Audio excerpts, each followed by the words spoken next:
Hello everyone. इस video में हम आज डिस्कस करेंगे वर्क एनर्जी एंड पावर। इसका प्रोनाउंसिएशन हम पावर भी करते हैं, पावर भी कर लेते हैं। तो ये हमारा एनसीईआरटी फिजिक्स है, 9th क्लास का चैप्टर नंबर 11 है। तो आज हम डिस्कस करेंगे इसमें कार्य, ऊर्जा और शक्ति। तो ये अच्छे से हम इसको समझेंगे और जानेंगे कि कार्य क्या होता है, ऊर्जा क्या होती है, शक्ति क्या होता है। यानी कि वर्क, एनर्जी एंड पावर, तीनों को हम यहाँ पर 1 बाय 1 डिस्कस करने वाले हैं। पुराने वीडियो हमने चैनल पर अपलोड कर दिए हैं, आप जाके उनको भी देख सकते हैं। आप उसमें जो अपना मैथमेटिक्स देख सकते हैं, उसमें बायोलॉजी देख सकते हैं, उसके अंदर आप जो है और जीके के जो वीडियोज़ हैं वो भी अपलोड हमने चैनल पर कर दिए हैं। तो सबसे पहले चलिए अब डिस्कस कर लेते हैं इसमें हम वर्क को क्या होता है। बिल्कुल, अगर हम इसको बेसिक से समझें तो आप अपने घर में काम करते हैं कुछ, जैसे क्या क्या अपने घर में आप वर्क करते हैं। ठीक है, अपना देखिए आप क्या करते हैं, नल चलाते हैं, या आप वजन उठाते हैं, साइकिल चलाते हैं, या फिर घास काटते हैं। घास काटना, या आप जो आटा खाते हैं, चक्की चलती है, चक्की पीसती है आटे को। तो इन सभी में एक चीज़ कॉमन है। क्या कॉमन है इन सभी में? अगर आप ये जो कार्य किए जा रहे हैं, एक वर्क हो रहा है, इसमें क्या कॉमन है? वर्क जो हो रहा है इसमें एक चीज़ है, एक जो कॉमन है वो है हमारा बल, इसको हम फोर्स कहते हैं। तो अगर हम चाहें यहाँ पर चक्की चलाएं, इसमें बल की आवश्यकता हो रही है। अगर आप साइकिल चला रहे हैं तो उसमें बल की आवश्यकता हो रही है। अगर आप वजन उठा रहे हैं तो उसमें क्या आप एक बल की आवश्यकता हो रही है। तो इन सभी कंडीशंस में आप क्या है, बल का इस्तेमाल कर रहे हैं। तो बल क्या कर रहा है, उसकी पोजीशन को चेंज कर रहा है। ठीक है, अगर आप बोझा उठा रहे हैं तो नीचे से अपने सर पर रख लिया। दूसरा, अगर आप जो है आपने देखा होगा साइकिल चला रहे हैं तो पोजीशन चेंज हो रही है उसकी। घास काट रहे हैं तो क्या हो रहा है, उसकी वो कट जाती है, अलग हो जा रही है, यानी कि पोजीशन उसकी चेंज हो रही है, यानी कि उसमें मूवमेंट हो रहा है। तो अब इन सभी जो वस्तुएं हैं, जो भी हमने अभी काम किया है, ठीक है, तो इन सभी चीज़ों में क्या हो रहा है, एक स्थिति में परिवर्तन हो रहा है। ठीक है, जैसे सर पे बोझा उठाया, स्थिति में परिवर्तन हुआ। साइकिल चला रहे हैं, स्थिति में परिवर्तन हुआ। ठीक है, या आप पानी खींच रहे हैं कुएं से, या नल चला रहे हैं, तो क्या है, इसमें एक स्थिति में परिवर्तन हो रहा है। तो क्या है, तो अगर हम इस करें साइंस की दृष्टि से तो इसी को क्या कहते हैं, हम कार्य कहते हैं। ठीक, तो वह बल या जिस बल की वजह से किसी ऑब्जेक्ट की स्थिति में परिवर्तन हो जाता है या उसमें विस्थापन हो जाता है, वही हमारा कार्य कहलाता है। तो जैसे हम डेफिनेशन देख सकते हैं कि in physics work is defined as a force causing the movement और डिस्प्लेसमेंट ऑफ द ऑब्जेक्ट। भौतिक में अगर हम कार्य को डिफाइन करते हैं तो ऐसे कर सकते हैं कि एक बल है जिसकी वजह से कोई ऑब्जेक्ट में मूवमेंट हो जाता है या फिर विस्थापन हो जाता है, वो हमारा यहाँ पर कार्य कहलाता है। तो इन सभी कंडीशन में आपने कार्य समझ लिया होगा, कार्य क्या होता है। और एक बात और यहाँ पर, अगर अपने घर में अगर आप बैठे हुए हैं, ठीक, तो अगर ये आप अपने घर में हैं या कहीं भी हैं, ये क्या है, आपके पास एक बॉल है ना, दीवार जिसको हम कहते हैं।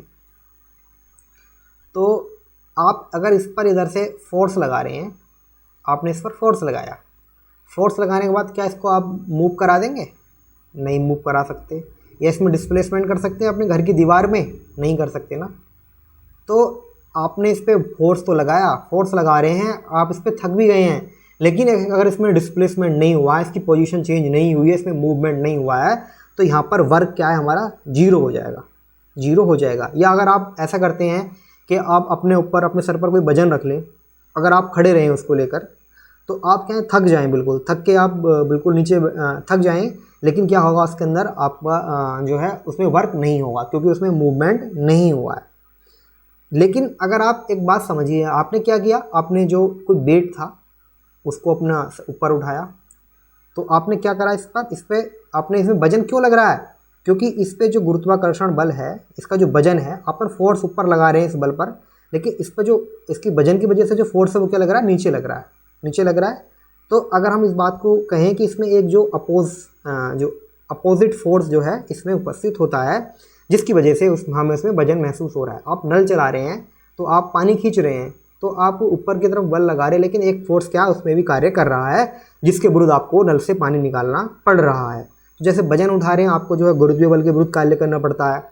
अगर आप हल चलाते हैं अपने खेतों में, अगर आप हल चला रहे हैं तो क्या है कि जो मिट्टी के जो कण हैं उनके बीच एक कोहेसिव फोर्स लगता है ना, जिसको ससंजक बल कहते हैं, तो उसके विरुद्ध कार्य करना पड़ता है। अगर आप आटा पिसवाने जा रहे हैं चक्की में, तो क्या होता है, वहाँ पर जो चक्की के दोनों जो हम कहें उसको, जो दोनों पत्थर होते हैं उनमें क्या है, एक फ्रिक्शन फोर्स कार्य कर रहा है, क्योंकि एक तो उसमें फिक्स रहता है और एक क्या है, इसमें ऊपर घूमता रहता है। क्या होता है, उसमें फ्रिक्शन फोर्स कार्य कर रहा है, तो हमको उसको घुमाने के लिए उसके विरुद्ध कार्य करना पड़ रहा है।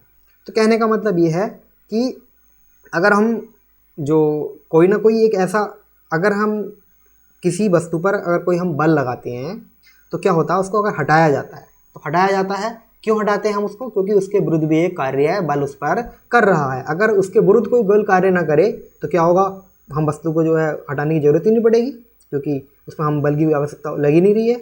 तो इन सभी बातों को ध्यान में रखते हुए हम यहाँ पर जो है कार्य समझ सकते हैं, कार्य क्या होता है। अगर आप एग्जाम में आता है तो आपको सीधा सीधा लिखना है कि in physics work is defined as a force causing the movement और डिस्प्लेसमेंट ऑफ एन ऑब्जेक्ट। अगर आपको हिंदी में लिखना है तो हम कह सकते हैं कि जितने भी हम कार्य करते हैं उसमें बल लगाने से किसी वस्तु की स्थिति में परिवर्तन हो जाता है, इसी को हम क्या कहते हैं, कार्य कहते हैं। अब इसका फार्मूला है कि जो फार्मूला होता है, वर्क बराबर होता है बल इंटू फोर्स इंटू डिस्प्लेसमेंट। ये हमारे पास फोर्स है, ये हमारे पास डिस्प्लेसमेंट है। अगर मैं डिस्प्लेसमेंट ज़ीरो है हमारा, अगर कोई मूवमेंट, जैसे मैं यहाँ पर दीवार की बात कर रहा था, अगर इसमें कोई मूवमेंट हुआ ही नहीं तो इसकी वैल्यू यहाँ पर ज़ीरो हो जाएगी। तो ऐसे हम कह सकते हैं कि W बराबर भी हमारा ज़ीरो हो जाएगा। अब देख लीजिए W इक्वल टू एफ, और हमने ये डिस्प्लेसमेंट इसमें हुआ ही नहीं है, उसकी वैल्यू ज़ीरो होगी, कह सकते हैं W बराबर ज़ीरो, यानी कि वर्क इसमें क्या है, जीरो है। अगर हम बात करें इसमें कार्य, यानी कि वर्क की यूनिट होती है हमारे पास जूल। क्या होती है, जूल इसकी जो होती है यूनिट होती है। तो आपने यहाँ पर वर्क समझ लिया। अब बात कर लेते हैं एनर्जी। एनर्जी मतलब ऊर्जा, एनर्जी मतलब ऊर्जा। ऊर्जा, आप दिन में बहुत सारे कार्य करते हैं, पढ़ाई का कार्य हो गया, आप खेलते हैं कूदते हैं, या आप जो कुछ भी यहाँ पर ऐसा कुछ भी कार्य आप करते हैं तो उसमें क्या होता है, आपका एक एनर्जी खर्च होती है, मतलब आप थक जाते हैं ना। अगर आप कोई कार्य कर रहे हैं, कार्य करते करते आप क्या थक गए, थके क्यों, क्योंकि उसमें आपकी ऊर्जा की खपत हो गई है, तो आपको फिर से ऊर्जा चाहिए। ऊर्जा कहाँ से प्राप्त करेंगे आप, भोजन से, फूड से। तो हम कह सकते हैं कि किसी वस्तु की कार्य करने की क्षमता को, किसी वस्तु की कार्य करने की क्षमता को हम क्या कहते हैं, ऊर्जा कहते हैं। In physics we can define energy as the capacity to do work. कार्य करने की क्षमता को हम ऊर्जा कहते हैं, और ऊर्जा की यूनिट हमारी एसआई है, जूल। अब समझ लेते हैं कार्य करने की क्षमता को हम ऊर्जा कहते हैं, यानी कि हम कुछ ना कुछ कार्य करते हैं तो उसमें हम जो है कुछ ना कुछ हमारी ऊर्जा खर्च होती है। अगर आपने कोई पत्थर फेंका तो क्या उसमें ऊर्जा खर्च हो गई, या अगर हम बात करें आपके पास चाबी वाली जो घड़ी होती है तो उसमें क्या है, हमने उसमें चाबी भरी है तो उससे क्या घड़ी चल रही है, तो क्या हुआ उसमें ऊर्जा, ऊर्जा किस में होगी, स्टोर हो गई, ठीक। या अगर हम बात करें ऊर्जा की, अगर आप देखें इंजन है ना, इंजन जो यूज़ करते हैं, इंजन में क्या होता है, हम पेट्रोल यूज़ करते हैं, पेट्रोल, यानी कि उससे क्या होती है, हीट, हीट से क्या गलती है, हमें इसमें हमें मैकेनिकल एनर्जी मिलती है। तो क्या है, उसी प्रकार हम कह सकते हैं कि जो हमें पेट्रोल से ऊर्जा मिल रही है, या उसी प्रकार अगर हम बात करें दूसरा, अगर हम, आपने देखा होगा जो पावर प्लांट होते हैं, तो पावर प्लांट में क्या होता है, हम भाप का इस्तेमाल करते हैं, स्टीम का इस्तेमाल करते हैं ऊर्जा बनाने में, ठीक, एनर्जी बनाने में। तो ऊर्जा जो है एक रूप से दूसरे रूप में ट्रांसफ़र हो जाती है। आपने बताया कि ऊर्जा का हम ट्रांसफ़र, एनर्जी का ट्रांसफ़र कर सकते हैं, ठीक है। हम पढ़ेंगे law of conservation of energy में, तो ये आपको समझ में आ गया ऊर्जा क्या होती है, कार्य करने की क्षमता को क्या कहते हैं, ऊर्जा कहते हैं, और इसका जो मात्रक होता है जूल होता है।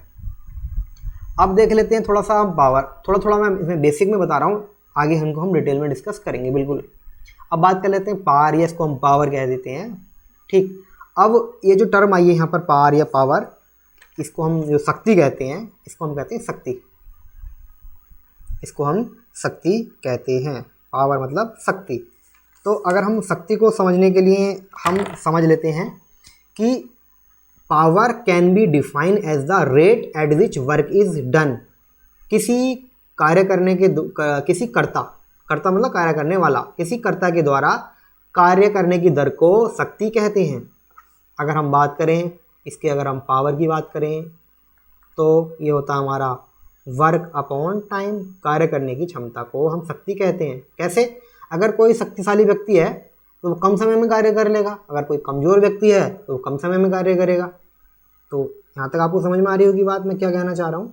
तो उसी प्रकार अगर कोई यहाँ पर अगर हम बात करें कि अगर किसी t समय में कोई w कार्य होता है तो हम कह सकते हैं P इक्वल टू W/T, ये हमारा पावर होता है जिसको हम शक्ति कहते हैं।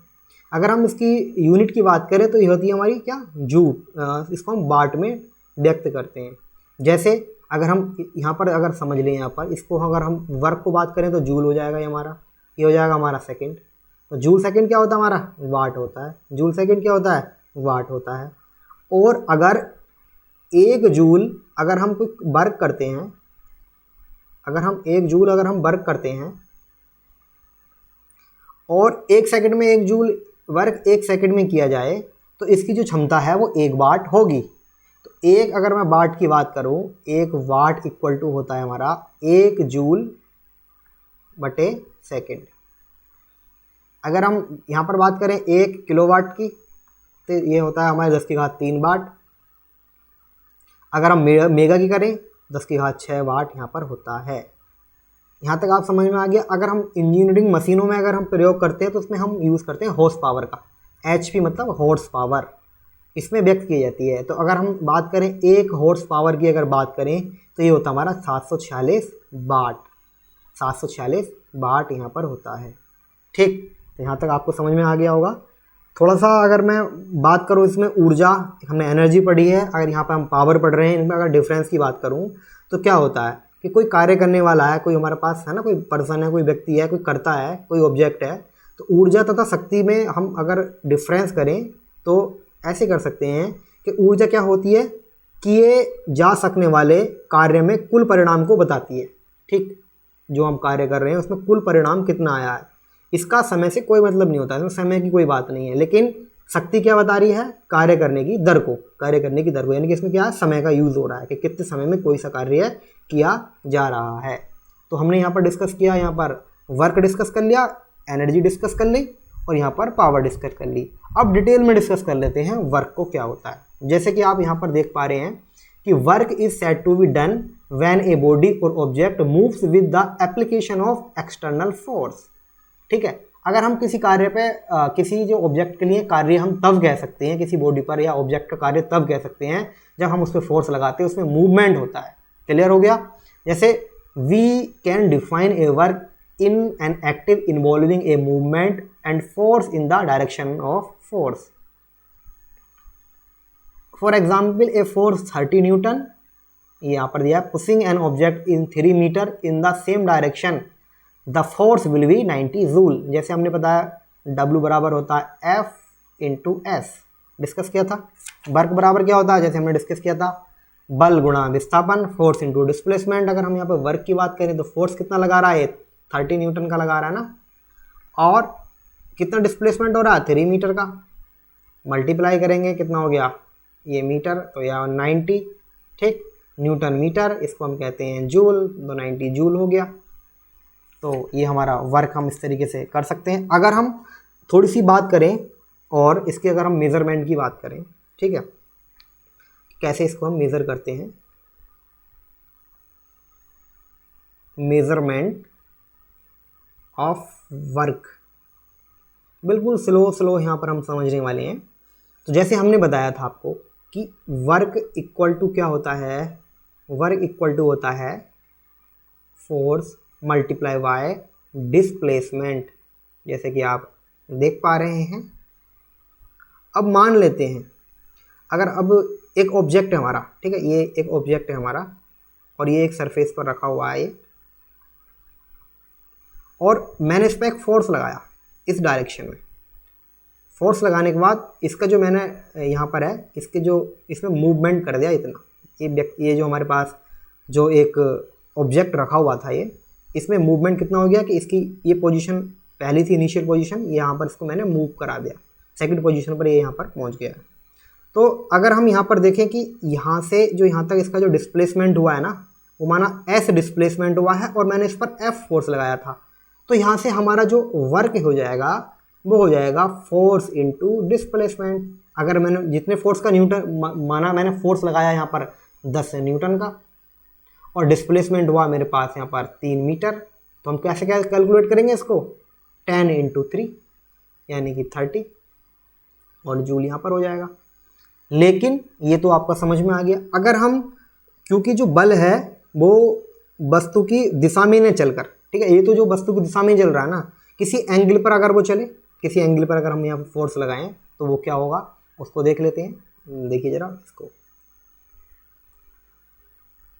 अगर अब देखिए जरा यहाँ पर,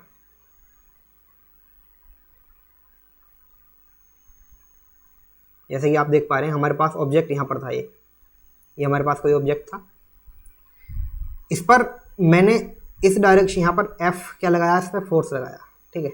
ये जो एंगल बना रहा है यहाँ से, कितना एंगल बना रहा है ये यहाँ पर मैंने थीटा एंगल के साथ इसको बनाया है।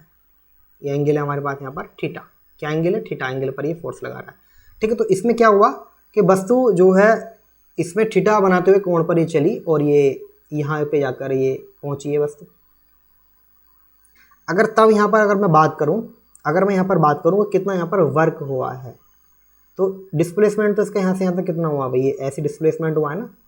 ये जो इसका कंपोनेंट ले लेंगे हम, घटक जिसको कहते हैं, एक वर्टिकल एक हॉरिजॉन्टल। अगर हम हॉरिजॉन्टल की बात करें यहाँ पर, ये होता है हमारा F cos थीटा हो जाएगा, ये वाला ये F cos थीटा, और ये हो जाएगा अगर हमारा F sin थीटा। इसको हम घटक कहते हैं, इसे कंपोनेंट कहते हैं। तो ये हो जाएगा F × S cos theta. Clear हो गया?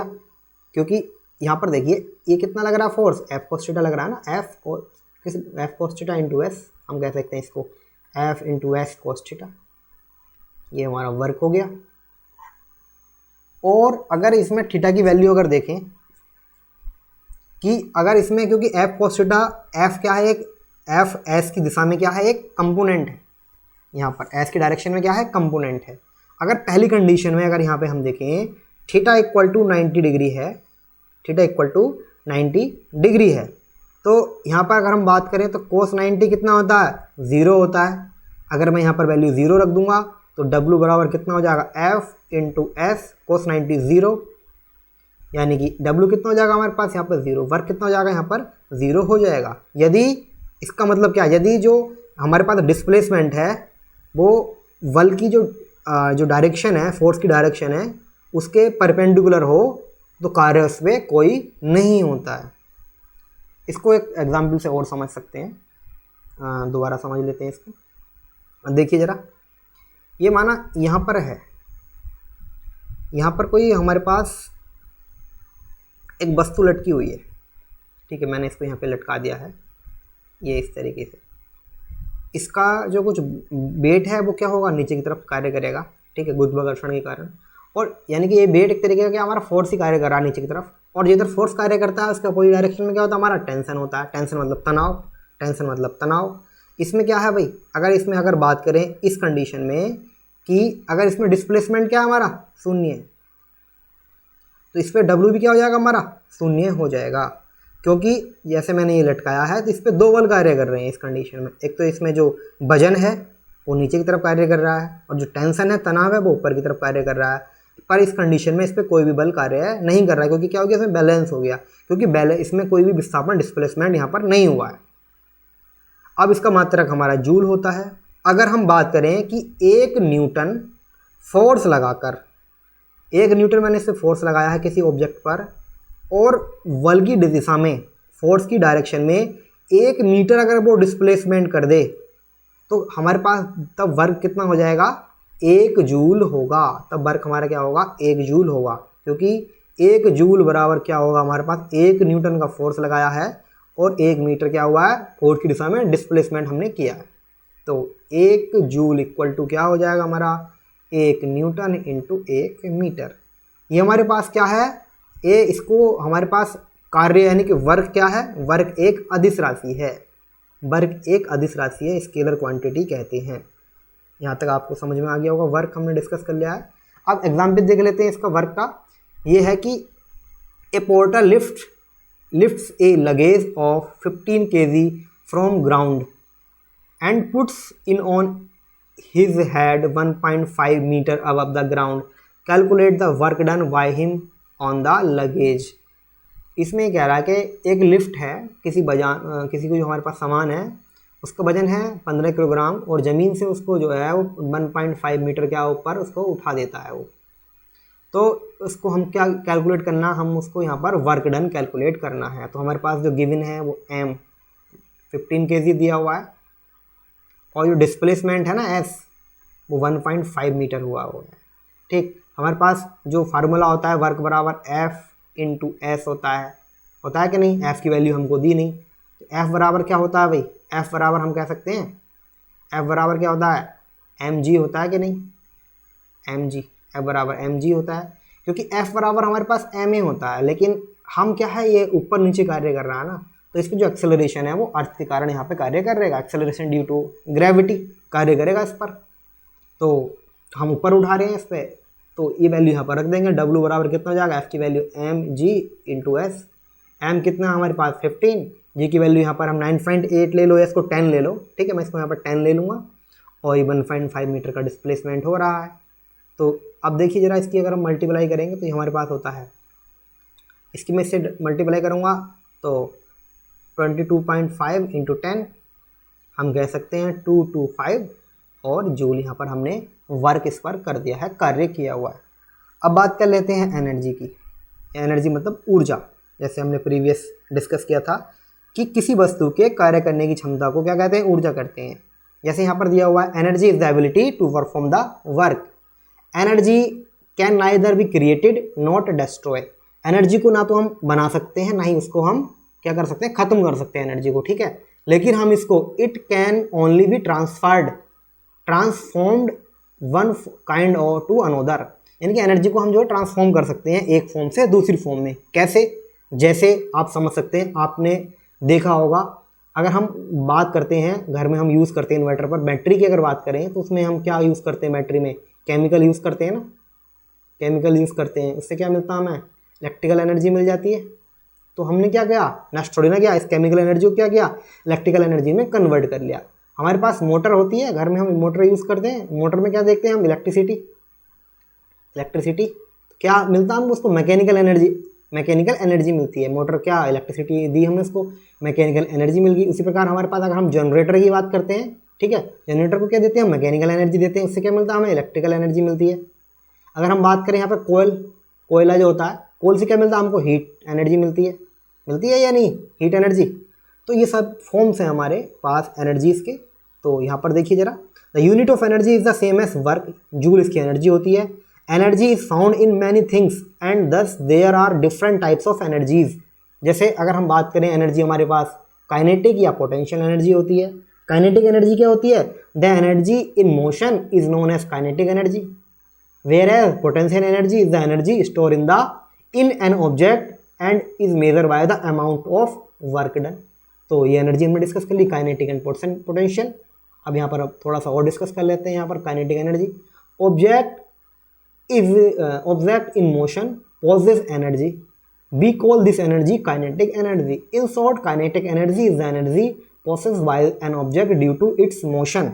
तो अगर हम बात करें यहाँ पर गतिज ऊर्जा की, तो गतिज ऊर्जा क्या है, प्रत्येक जो गतिशील वस्तु है उसकी गति के कारण कार्य करने की क्षमता उसमें होती है, तो इसे हम क्या कहते हैं, गतिज ऊर्जा कहते हैं। जैसे उदाहरण के लिए बंदूक से जब गोली जो छूटती है, छोड़ते हैं हम उसको, ठीक है, तो उसमें क्या होता है, बंदूक से गोली हमने छोड़ दी, उसमें क्या होता है, अपना जो टारगेट है उसको क्या करने की, टारगेट को भेदने की क्षमता उसके पास होती है। या अगर हम बात करें आंधी में टीन उड़ने की क्षमता होती है। आंधी क्या है, हवा चल रही है ना, उसमें क्या काइनेटिक एनर्जी है, उसमें क्या क्षमता है, वो टीन को उड़ा देगी। उसके बाद अगर हमारे पास हथौड़ा है, हथौड़े से हम कील ठोकते हैं, तो हथौड़ा क्या है, मोशन में होता है, उसकी क्या एबिलिटी है, कील को वो ठोक देती है। ठीक, अब गतिज ऊर्जा को हम कैसे करते हैं भाई, जो किसी भी वस्तु की गतिज ऊर्जा को हम कैसे मेज़र करते हैं, क्या, जैसे किसी गतिशील वस्तु की गतिज ऊर्जा की जो माप है उसके कार्य के मैग्नीट्यूड यानी कि परिमाण से की जाती है, और वस्तु को विरामावस्था से वर्तमान अवस्था में लाने के लिए किया जाता है। जैसे अब यहाँ पर देखिए जरा, काइनेटिक एनर्जी बराबर, अगर हम यहाँ पर बात करें, आपने देख रखा होगा कभी कभी काइनेटिक एनर्जी, भाई आपने देखा होगा कि किसी वस्तु में उसकी गति के कारण जो उसमें ऊर्जा होती है वो उसकी काइनेटिक एनर्जी कहलाती है, गतिज ऊर्जा कहलाती है। जैसे आपने किसी के एक एग्जाम्पल दीजिए, आप एक एग्जाम्पल लीजिए, अगर आप बिल्कुल एक धीरे से दीवार में अगर आप मुक्का लगाएंगे तो आपके चोट नहीं लगेगी, क्योंकि इसमें एनर्जी कम है। अगर आप इसको स्पीड के साथ लाएंगे तो क्या होगा, उसमें काइनेटिक एनर्जी भी इंक्लूड है ना, तो क्या हो जाएगा, उसमें आपके पास चोट लगेगी। तो अब ये दैनिक जीवन का एक सा एग्जाम्पल है। अब थोड़ा सा इसमें डिस्कस कर लेते हैं कि माना कोई एक आपके पास ऑब्जेक्ट है, उसका जो मास है ना आपके पास, उसका जो मास है माना वो आपका m है, और वो क्या है, रेस्ट में है। इसमें इस पर हमने एक फोर्स लगाया F, इस पर हमने एक F फोर्स लगाया है। तो जब हम इसमें F फोर्स लगाएंगे तो इसमें क्या होगा, एक एक्सेलरेशन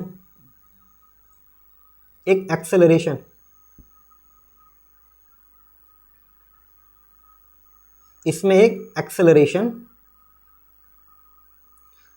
उत्पन्न हो जाएगा, जनरेट हो जाएगा। तो हम कह सकते हैं ए एक्सेलरेशन बराबर क्या होता है, F अपॉन m होता है ना, क्योंकि F बराबर क्या होता है, आपके पास ma होता है। तो यहाँ पर a बराबर F अपॉन m हो जाएगा। अब माना कि ऐसे दूरी, उसने कोई डिस्प्लेसमेंट ऐसे दूरी चली है ना, डिस्प्लेसमेंट हुआ उसमें s, तो उसकी जो चाल है वो क्या होगी, b होगी। तो अगर हम मोशन की इक्वेशन यूज़ करें तो b स्क्वायर बराबर क्या होता है, u स्क्वायर प्लस 2as होता है। अगर मैं यहाँ पर a की वैल्यू पुट कर दूँ, b square equal to u square plus 2 a की वैल्यू f अपॉन m और इंटू यहाँ पर s हो गया। दूसरा, अगर मैं f इंटू ये जो वैल्यू है इसे मैं इधर ले आता हूँ। अब एक इक्वेशन नंबर 1 मान लेता हूँ, लेकिन अगर शुरुआत में कोई वस्तु अगर हमारे पास रेस्ट में थी तो यहाँ पर अगर मैं बात करूँ तो u बराबर 0 होगा, क्योंकि उसकी जो इनिशियल में तो हमारे पास कोई वस्तु थी वो 0 से चलने स्टार्ट हुई है, 0 पे थी ना, रुकी हुई थी, रेस्ट थी, u बराबर 0, क्योंकि b कुछ ऐसी दूरी चलने के बाद उसकी जो वेलोसिटी है वो v हुई है। तो यहाँ पर देखिए क्या हो जाएगा, b square equal to 2fs upon m, या हम कह सकते हैं b square into m equal to 2fs हो जाएगा, यहाँ पर हो जाएगा। अब f और s क्या है, यहाँ पर f और s क्या है, f और s वह कार्य है जो कि बल f ने किसी वस्तु को ऐसे दूरी चलाने के दौरान किया है, ठीक। क्योंकि f क्या है, वो वह बल है, ये fs क्या है भाई, एक तरीके का कार्य है, क्योंकि w बराबर fs होता है ना, w बराबर fs। तो क्या है, fs एक हमारे पास वर्क है जो कि f ने यानी कि फोर्स ने किसी वस्तु को ऐसे डिस्प्लेसमेंट कराने के लिए जो उस पर अप्लाई किया था। इस कारण वस्तु की चाल जो है शून्य से बढ़कर क्या हुई थी, हमारी b हुई थी, क्योंकि पहले इनिशियल हमारी वेलोसिटी जो ऑब्जेक्ट था वो u बराबर 0 था, और इसी की वजह से डिस्प्लेसमेंट क्या हुआ, उसमें s हुआ है। तो जो हमारे पास ऑब्जेक्ट है उसको क्या है, कार्य करने की कैपेसिटी प्राप्त हुई है। तो वस्तु की गतिज ऊर्जा, यही क्या हमारी वस्तु की गतिज ऊर्जा की माप है, क्योंकि मैंने बताया है, क्योंकि किसी गतिशील वस्तु की गतिज ऊर्जा की माप उसके कार्य को उसके परिणाम से की जाती है। तो क्या हमारे पास जो कार्य हुआ है यहाँ पर, या ये वस्तु की गतिज ऊर्जा की माप है, इसी को हम क्या कहते हैं, यहाँ पर कार्य करने से जो प्राप्त हुई क्षमता है, इसको हम डिनोट करते हैं k से।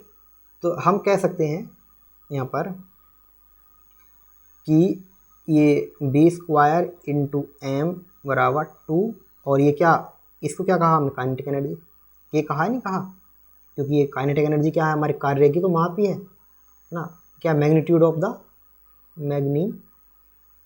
ऑफ वर्क है, ये क्या हमारा काइनेटिक एनर्जी है।